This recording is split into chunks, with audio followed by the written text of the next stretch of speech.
I'm Scott Loughlin. This is the Data Chronicles, and here are your data points. AI and cybersecurity. It's a big issue, and today where we want to continue our mastery course on how lawyers can issue spot in connection with the development and use of artificial intelligence technologies. AI is creating a host of legal issues across legal disciplines, and that is where this special series on the Data Chronicles focuses. Attorneys are being asked to advise on highly specialized areas, issues like copyright, competition, privacy, and so many more, in addition to the emerging AI-specific laws. The Data Chronicles is here to help, and today with an episode on AI and cybersecurity.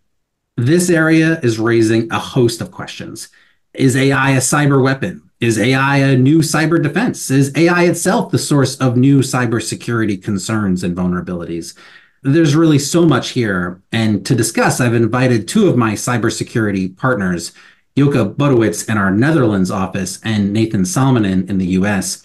Both Joke and Nathan have been on prior episodes and are great friends of the Data Chronicles. Joke and Nathan, welcome back to the podcast. Thank you. Welcome. Thank you. Happy to be here. So I'm going to ask maybe both of you an ultimate question, maybe at the end of the episode, and that is AI a net positive for cybersecurity or a net negative? But let's not start there. Maybe we start with a different question. Maybe lawyers are known to focus on risk and focus on the negative and things. So let's start maybe with that so we can stay on brand. Is AI a cyber weapon? There are a lot of stories about how AI is being weaponized to gain unauthorized access to systems or to data, effectively just being a new tool available to threat actors. Maybe, Nathan, I'll start with you. In your experience, are you seeing a lot of those types of issues present, and how are they presenting? Yeah, I mean, we're starting to. It is a very high area of risk sort of in the next year or two, but we're starting to see it sort of manifest. Some of the examples of how AI is used in cyber attacks, include using it to create personalized phishing messages. You can make a much more convincing phishing message if you personalize it for each target. We've seen it used even to emulate people's voices. So, we used to say, if you get an email from somebody saying to change your bank account number, for example, the bank account number you pay to, give them a call. And now we're seeing threat actors use AI to field those calls. So you put a phone number in the signature and the AI answers that phone number pretending to be your CFO or something like that. There's even been a case out in the wild where they used AI to emulate a video presence. So, someone connected with their CFO over video call, and they used AI to emulate the CFO and say, yes, I do approve this change of our bank account number. Another sort of front on which we see AI cyber threats is using it in actual technical aspects of the attack. So, the AI will drive attempting to compromise the system. Launching different sort of probing mechanisms and different attacks, exploiting vulnerabilities. I think it's been 3 years now since there was an AI that won a competition, a hacking competition. It's now kind of getting better than people.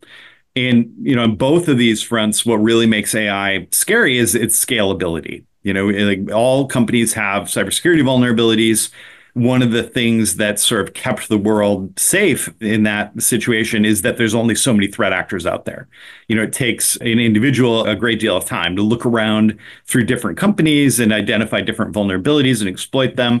Whereas AI, has the potential to allow them to sort of scale that up infinitely, to look at all of the companies at once for all of the vulnerabilities and exploit all of those, which is, potentially a really scary situation. Yeah, interesting, Nathan. You're pointing out maybe, areas that AI does well and how then threat actors may be able to leverage that, which maybe is no surprise. But, with the advent and developments in generative AI in particular, the ability for AI to speak in the same way that humans speak, has seen a lot of innovation.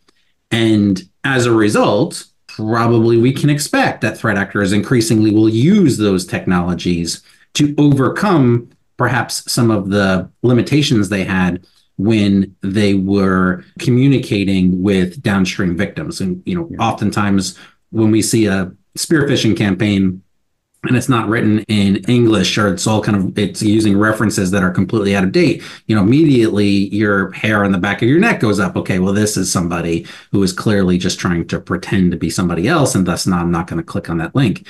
But I think what you're saying is that AI is allowing us to overcome some of those limitations and better imposter the individuals, either executives within their own company or anybody else, where they could actually then have a successful phishing campaign.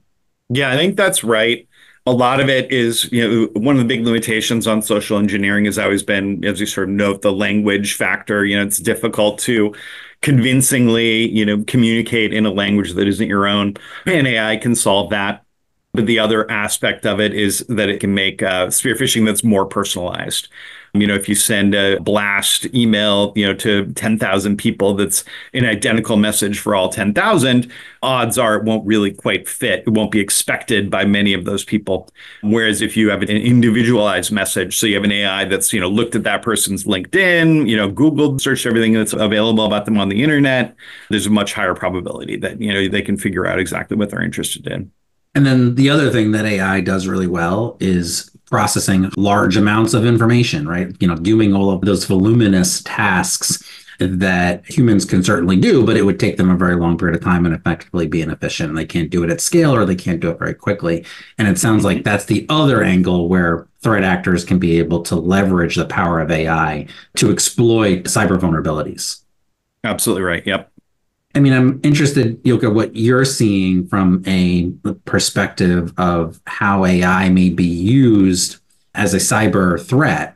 And, in particular, perhaps interested in your perspective on how the legal systems within Europe have been developing to anticipate these threats. Yeah, happy to speak to that. I think what is most important, what we see from a European perspective, is the expectation from regulators and also legislators that companies focus on cyber resilience. And I think as part of their cyber resilience strategies, they should now also focus on AI. So what do you do to mitigate those threats, such as the threats just identified by Nathan? And in doing that well, it is not only solely focusing on what you need to do from a legal perspective, but also finding that relationship with the CISOs, for instance, to jointly team up and see how you can use AI for your benefit rather than to see it as a threat. And I think if you do that well, this is the time to already start working on that. We see from a European perspective that there is new laws in the making or still being adopted. And those laws will all have a consideration of what you need to do from a cybersecurity perspective, but also looking at how you can use AI for your own benefit. And if you have a very strong focus on AI, it's obviously important to make sure that your use of AI is within the EU AI Act. But I think more specifically from a cybersecurity perspective, you should not only look at the EU AI Act, but also, for instance, at the Cyber Resilience Act. But also regulatory expectations come to play there. In addition, we have NIS2 and DORA, which you can also see as new laws that have a very strong focus on risk management from a cyber perspective. And in identifying that risk, you should also identify the threats that are imposed by AI.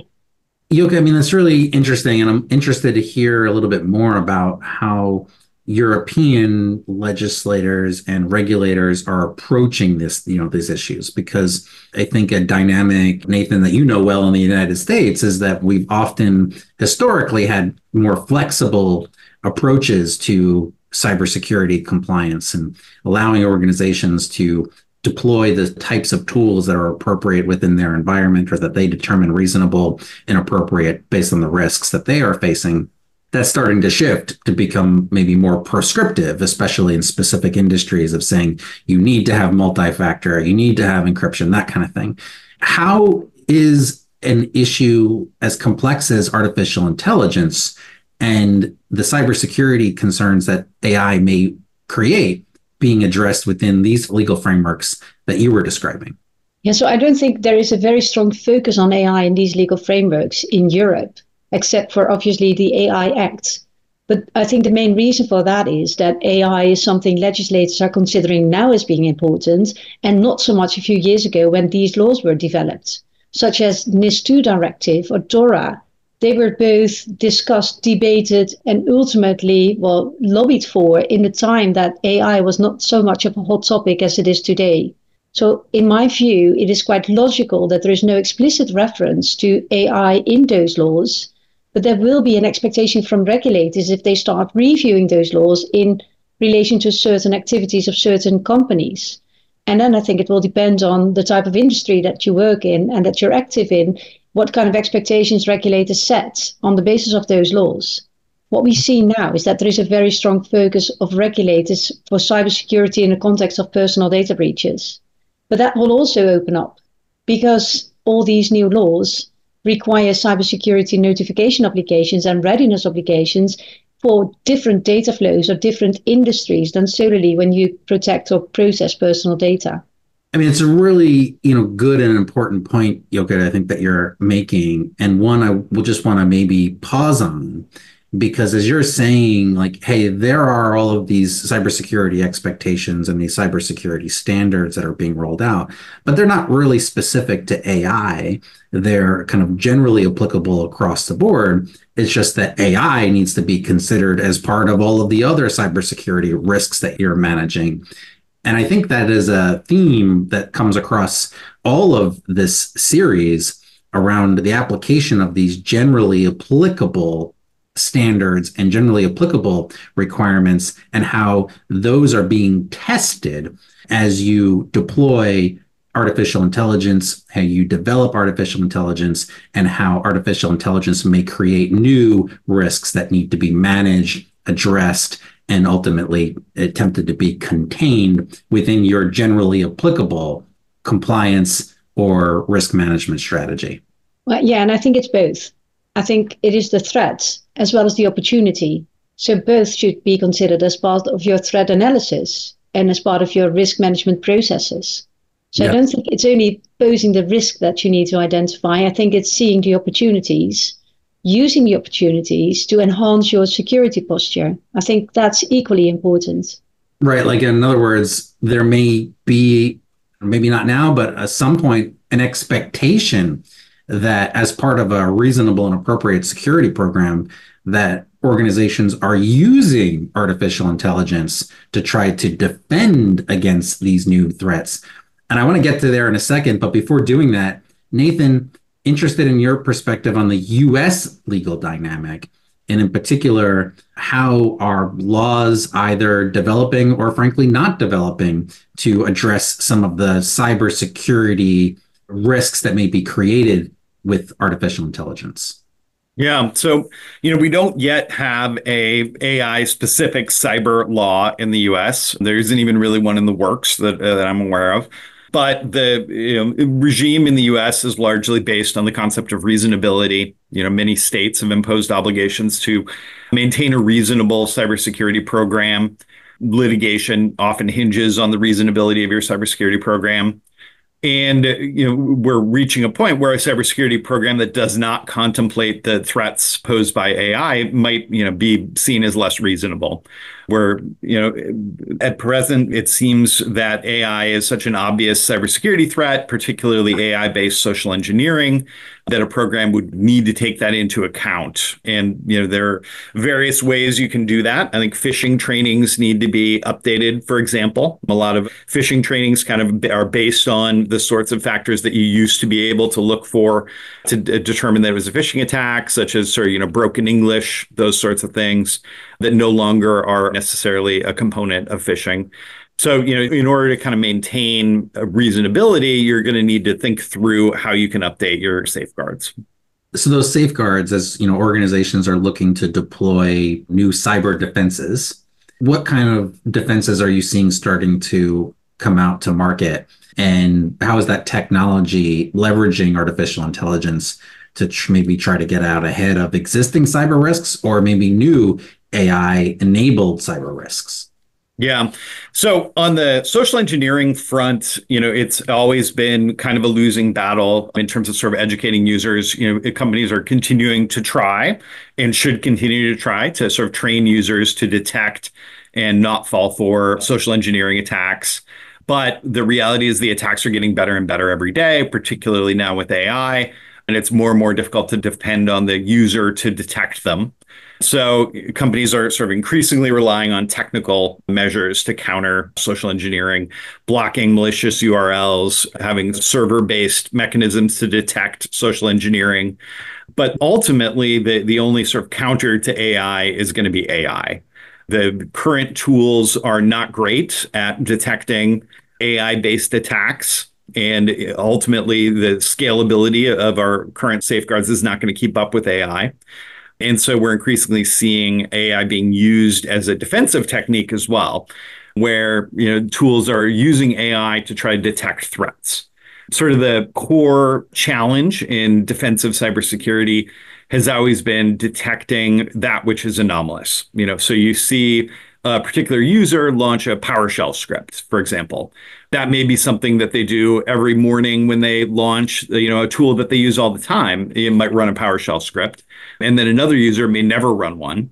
And so if they do run one, that's suspicious. And AI has been already used pretty effectively to try to make that distinction. Is this something that's anomalous? Is this suspicious in sort of all of the context? It can kind of look at what does this user usually do? What do other users usually do?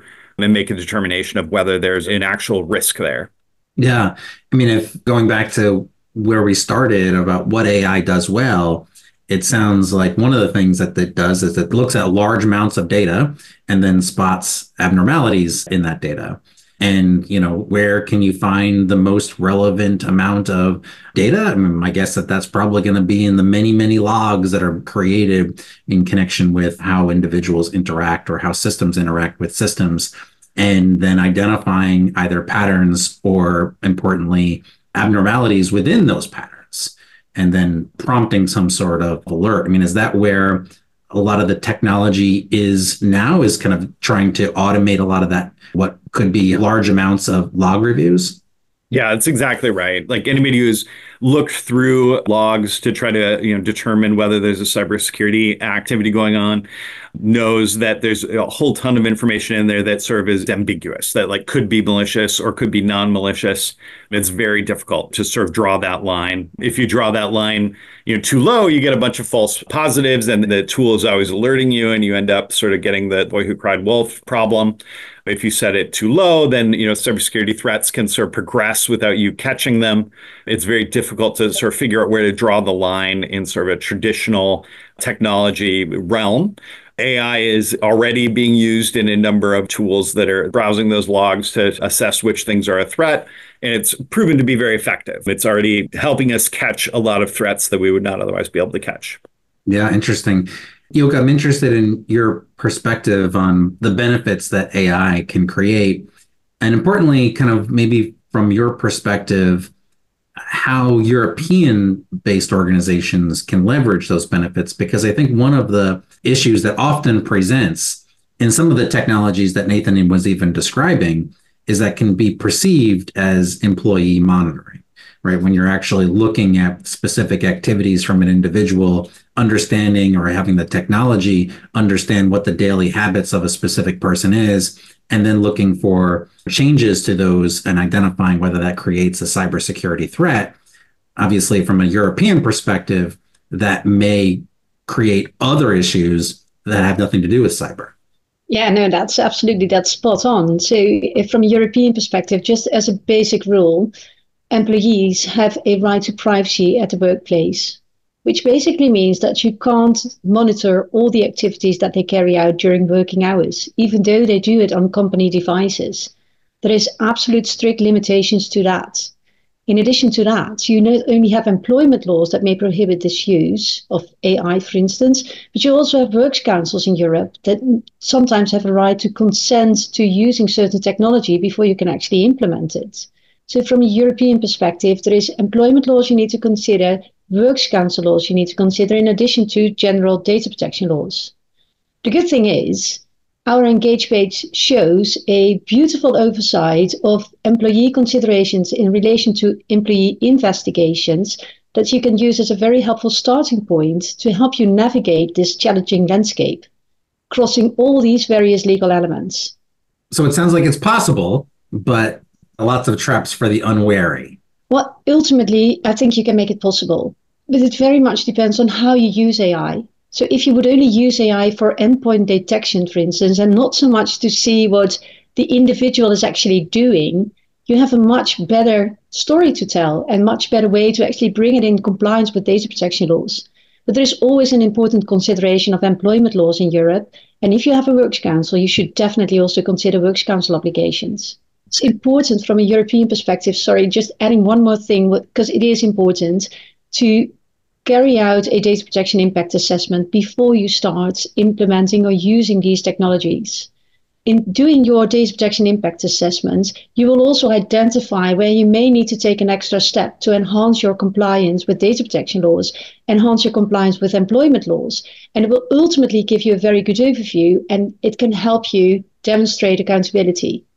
I mean, it's a really good point, and I think actually kind of works itself into, what organizations are doing in terms of embracing AI technologies, and in particular, how they are trying to make sure they have a good handle on the risks that AI creates and the benefits that it creates, and how is it that we are maximizing the benefits and minimizing the risks. Yoka, you mentioned doing a data protection impact assessment, and that is, I think, super important and required in many cases. And now we're seeing kind of these AI specific impact assessments, right?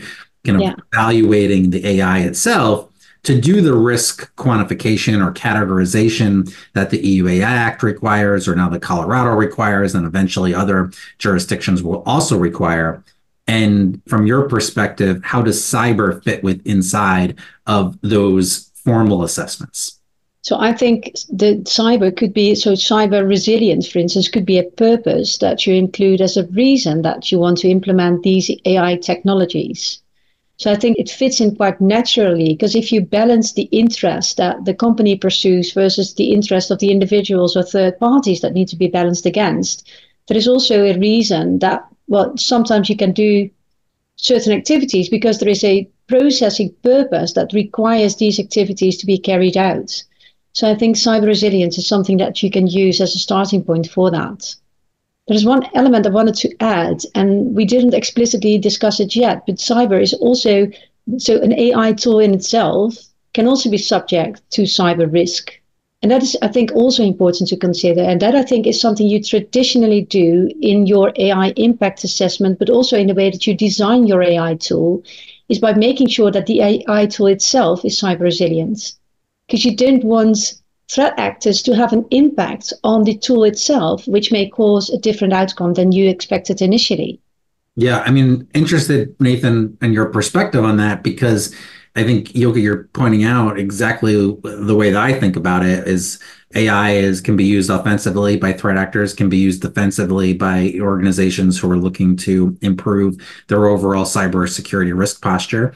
And it also could be itself the source of a vulnerability. And, in the end, it's software, just like every other piece of software. And I don't know if anybody on this call would agree, but I don't think there's ever been a perfect set of software, right? That doesn't exist. And as a result, you can imagine that AI is also going to be subject to the same types of issues that SaaS services, on-prem services, any other service that provides software-based capabilities is going to have experience in the past. As you note, AI applications face the same sorts of cyber threats that any other application does. They're also vulnerable to, all the traditional sorts of attacks. They may be more vulnerable in some situations because the sort of interaction with the user is more dynamic. It's more difficult to predict instead of sort of, having a request and a response that's structured. It's more unstructured. The AI figures out what to do. There's potential attacks that involve getting the AI itself to sort of execute some sort of a capability that the developer didn't anticipate. But in addition to the kind of traditional cyber threats, there are a number of cyber threats that are unique to AI. So one is that you can potentially manipulate the AI. Most AIs will train off of the interaction that they have with users and sort of use learnings from that interaction in future interactions. So, for example, if you repeatedly tell the AI a particular false piece of information, it's possible the AI will eventually believe that to be true and then repeat it elsewhere. So that could be used, for example, in manipulating a political election. Another sort of threat that AIs face that's relatively unique is attacks that attempt to discern what data it was trained on. So there's something called a membership inference attack, where you try to figure out, was it trained on this particular piece of data? More alarming is a model inversion attack, where you basically use another AI to interact with the first AI to try to reconstruct the total set of data that it was trained on. Basically, the malicious AI will ask the non-malicious AI, millions of questions, and in that process, figure out, all right, what would an AI have to have been trained on in order to respond in that way? So there's a danger there that, companies might train an AI on confidential information or personal information, and then one of these malicious AIs might be able to reconstruct that information.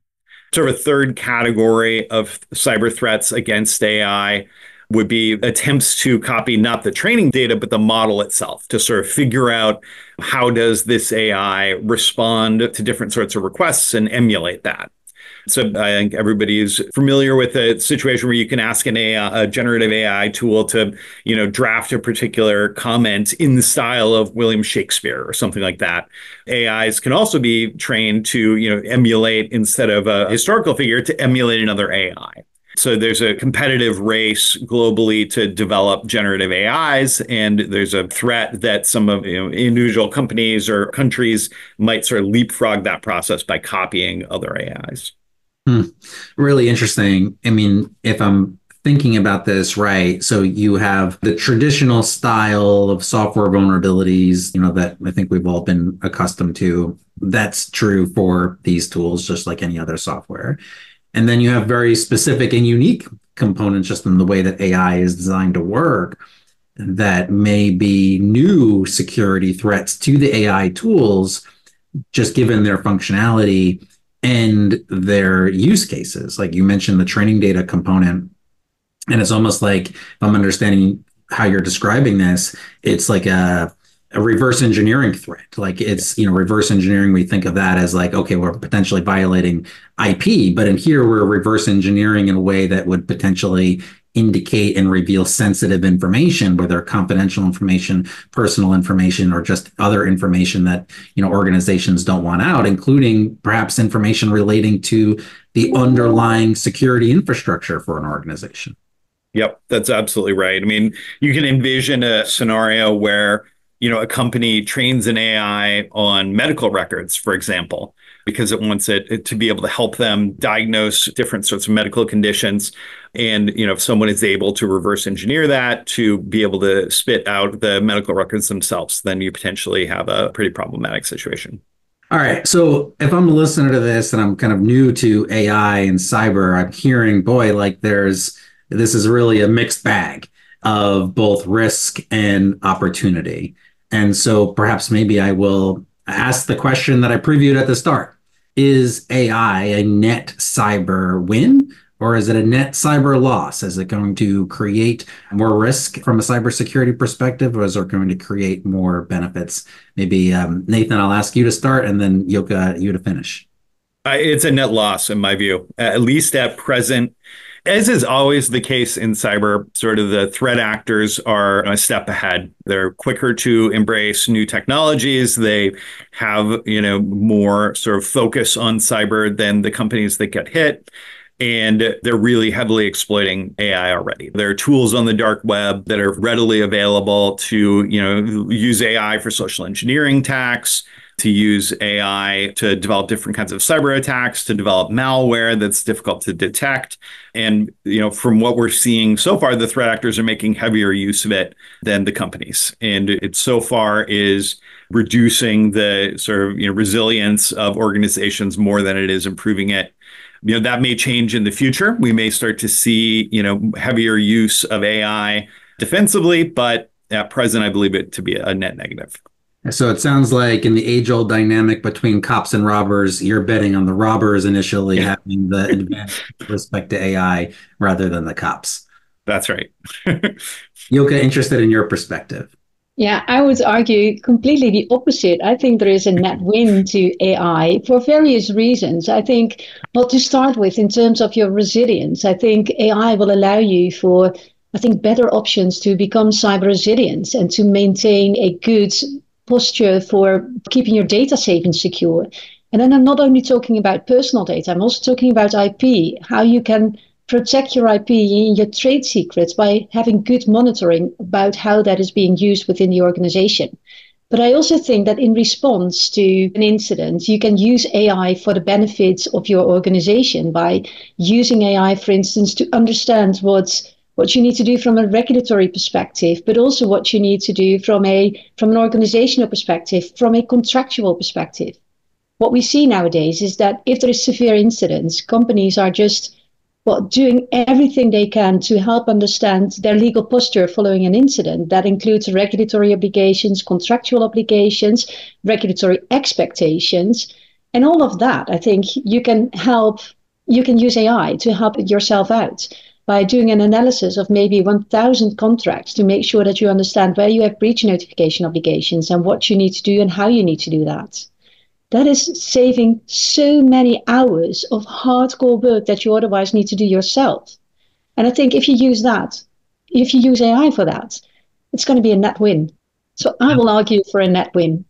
I love it. And I think that the two of your perspectives, informed by your expertise and experience, just shows how complicated this set of issues are, and that two expert practitioners can both see the same set of facts and come to different conclusions about net wins or net losses. But I think we could all agree that there are a lot of issues on cybersecurity with respect to the uses and development of artificial intelligence. So with that, Nathan, Yoka, thanks so much for joining the podcast. Really enjoyed our conversation today. Thank you. Thank you for having me. I'm Scott Loughlin. This is the Data Chronicles, and those were your data points.